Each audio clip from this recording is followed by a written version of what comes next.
A1C ಸಾಧನವನ್ನು ಬಳಸುವ ವಿಧಾನವು ಇತರ ಗ್ಲುಕೋಮೀಟರ್ಗಳಿಂದ ಭಿನ್ನವಾಗಿರಬಹುದು ಎಂಬುದನ್ನು ದಯವಿಟ್ಟು ಗಮನಿಸಿ. ನಿಖರವಾದ ಫಲಿತಾಂಶಗಳನ್ನು ಖಚಿತಪಡಿಸಿಕೊಳ್ಳಲು ಒದಗಿಸಿದ ನಿರ್ದಿಷ್ಟ ಸೂಚನೆಗಳನ್ನು ಅನುಸರಿಸಲು ಮರೆಯದಿರಿ. ಇಂದು ರಕ್ತದಲ್ಲಿನ ಗ್ಲೂಕೋಸ್ ಮತ್ತು HbA1c ಅನ್ನು ಈ ಒಂದೇ ಸಾಧನದ ಮೂಲಕ ಪರೀಕ್ಷಿಸುವ ಪ್ರಕ್ರಿಯೆಯನ್ನು ಕಂಡುಕೊಳ್ಳೋಣ. ಪರೀಕ್ಷೆಯನ್ನು ಮಾಡಲು ನಿಮಗೆ ಈ ಕೆಳಗಿನ ಅಂಶಗಳು ಬೇಕಾಗುತ್ತವೆ: ಅನುಪತ್ ಸಾಧನ, ಅನುಪತ್ ಟೆಸ್ಟ್ ಸ್ಟ್ರಿಪ್ಗಳು, ಒಂದು ಲ್ಯಾನ್ಸಿಂಗ್ ಪೆನ್ ಲೆನ್ಸೆಟ್ಸ್ ಮತ್ತು ಒಂದು ಆಲ್ಕೋಹಾಲ್ ಸ್ವ್ಯಾಬ್. ಆನ್ಯುಪ್ಯಾಥ್ ಮೀಟರ್ ಬಹುಕಾರ್ಯಕ ಬಳಕೆ ಬಟನ್ ಅನ್ನು ಹೊಂದಿದೆ, ಓಲ್ ಡಿಸ್ಪ್ಲೇ ಮತ್ತು ಅಳವಡಿಕೆ ಪೋರ್ಟ್ ಪರೀಕ್ಷಾ ಪಟ್ಟಿಗಳ ನಿಖರವಾದ ಅಳವಡಿಕೆಗೆ ನಿಮಗೆ ಅನುಮತಿಸುತ್ತದೆ. ಮೊದಲ ಬಾರಿಗೆ ಪರೀಕ್ಷೆಯನ್ನು ಮುಂದುವರಿಸುವ ಮೊದಲು ಕೋಡ್ ಅನ್ನು ಮೊದಲು ಆಯ್ಕೆ ಮಾಡುವುದು ಬಹಳ ಮುಖ್ಯ. ಹಾಗೆ ಮಾಡಲು ಕೇವಲ 3 ಸೆಕೆಂಡುಗಳ ಕಾಲ ಬಟನ್ ಒತ್ತಿ ಹಿಡಿದುಕೊಳ್ಳಿ. ಪ್ರದರ್ಶನದಲ್ಲಿ ಮೋಡ್ ಆಯ್ಕೆಯ ಪರದೆಯು ಕಾಣಿಸಿಕೊಳ್ಳುತ್ತದೆ. ಇಲ್ಲಿ ಸಿ ಕೋಡ್ ಅನ್ನು ಸೂಚಿಸುತ್ತದೆ. ಇದು ಸ್ಟ್ರಿಪ್ ಸಿಸಿಗೆ ಹೊಂದಿಸಲು ಕೋಡ್ ಅನ್ನು ಹೊಂದಿಸುವ ಮೂಲಕ ಸಾಧನವನ್ನು ಕಾನ್ಫಿಗರ್ ಮಾಡಲು ಬಳಸಲಾಗುತ್ತದೆ. ಎಂ ಮೆಮೊರಿಯನ್ನು ಪ್ರತಿನಿಧಿಸುತ್ತದೆ. ಇದನ್ನು ಕೊನೆಯ 25 ಪರೀಕ್ಷಾ ಫಲಿತಾಂಶಗಳನ್ನು ವೀಕ್ಷಿಸಲು ಬಳಸಲಾಗುತ್ತದೆ. ಸ್ವಿಚ್ ಅನ್ನು ಕ್ಷಣಮಾತ್ರದಲ್ಲಿ ಒತ್ತುವ ಮೂಲಕ ನೀವು ಕೋಡ್ ಮತ್ತು ಮೆಮೊರಿ ನಡುವೆ ಆಯ್ಕೆಯನ್ನು ಮಾಡಬಹುದು. ಸಿ ಆಯ್ಕೆಯನ್ನು ಆರಿಸಿ ಮತ್ತು ಬಟನ್ ಅನ್ನು 3 ಸೆಕೆಂಡುಗಳ ಕಾಲ ಒತ್ತಿ ಹಿಡಿದುಕೊಳ್ಳಿ. ಕೋಡ್ ಆಯ್ಕೆಯ ಪರದೆಯು ಪ್ರದರ್ಶನದಲ್ಲಿ ಕಾಣಿಸಿಕೊಳ್ಳುತ್ತದೆ. ಇಲ್ಲಿ ಬಿಜಿ ಎಂದರೆ ಬ್ಲಡ್ ಗ್ಲೂಕೋಸ್ ವೈಲ್ನ ಕೋಡ್, A1C ಎಂದರೆ HbA1c ವೈಲ್ನ ಕೋಡ್ ಅನ್ನು ಸೂಚಿಸುತ್ತದೆ. ಸ್ವಿಚ್ ಅನ್ನು ಕ್ಷಣಮಾತ್ರದಲ್ಲಿ ಒತ್ತುವ ಮೂಲಕ ನೀವು ಬಿಜಿ ಮತ್ತು A1c ನಡುವೆ ಕೋಡ್ ಆಯ್ಕೆಯನ್ನು ಮಾಡಬಹುದು. A1c ಅನ್ನು ಆಯ್ಕೆ ಮಾಡಿ ಮತ್ತು ಬಟನ್ ಅನ್ನು 3 ಸೆಕೆಂಡುಗಳ ಕಾಲ ಒತ್ತಿ ಹಿಡಿದುಕೊಳ್ಳಿ. ಕ್ಷಣದಲ್ಲಿ ಸ್ವಿಚ್ ಅನ್ನು ಒತ್ತುವ ಮೂಲಕ ನೀವು ಕೋಡ್ 5 ಮತ್ತು ಕೋಡ್ 6 ನಡುವೆ ಆಯ್ಕೆಯನ್ನು ಟಾಗಲ್ ಮಾಡಬಹುದು. ನಿಮ್ಮ HbA1c ಸ್ಟ್ರಿಪ್ ಬಾಟಲಿಯನ್ನು ನೋಡಿ ಮತ್ತು ಸರಿಯಾದ ಕೋಡ್ ಆಯ್ಕೆ ಮಾಡಿ. ಕೋಡ್ ಅನ್ನು ಆಯ್ಕೆ ಮಾಡಲು ಬಟನ್ ಅನ್ನು 3 ಸೆಕೆಂಡುಗಳ ಕಾಲ ಒತ್ತಿ ಹಿಡಿದುಕೊಳ್ಳಿ. ಗ್ಲೂಕೋಸ್ಗೆ ಅದೇ ವಿಧಾನವನ್ನು ಅನುಸರಿಸಬಹುದು.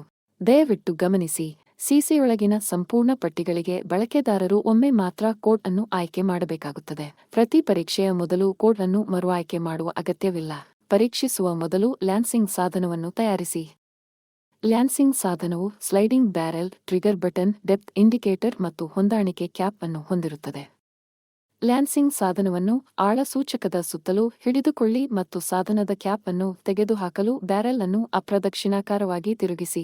ಸಾಧನಕ್ಕೆ ಹೊಸ ಲ್ಯಾನ್ಸೆಟ್ ಅನ್ನು ಸೇರಿಸಿ, ಅದನ್ನು ತಿರುಗಿಸಿ ಮತ್ತು ಲ್ಯಾನ್ಸೆಟ್ನ ಸುರಕ್ಷತಾ ಕ್ಯಾಪ್ ಅನ್ನು ಹೊರತೆಗೆಯಿರಿ.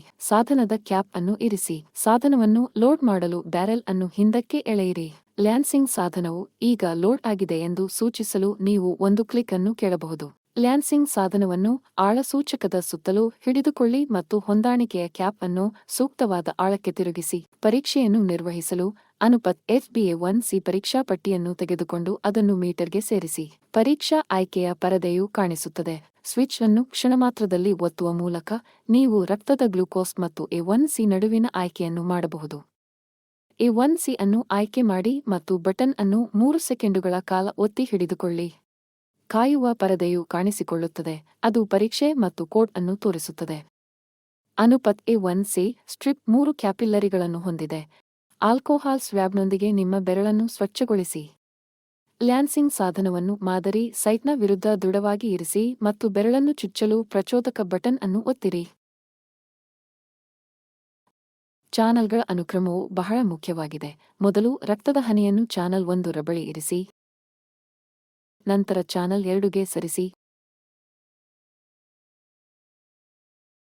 ಮತ್ತು ಅಂತಿಮವಾಗಿ ಮಧ್ಯದಲ್ಲಿ ಚಾನಲ್ 3ಗೆ ಸರಿಸಿ.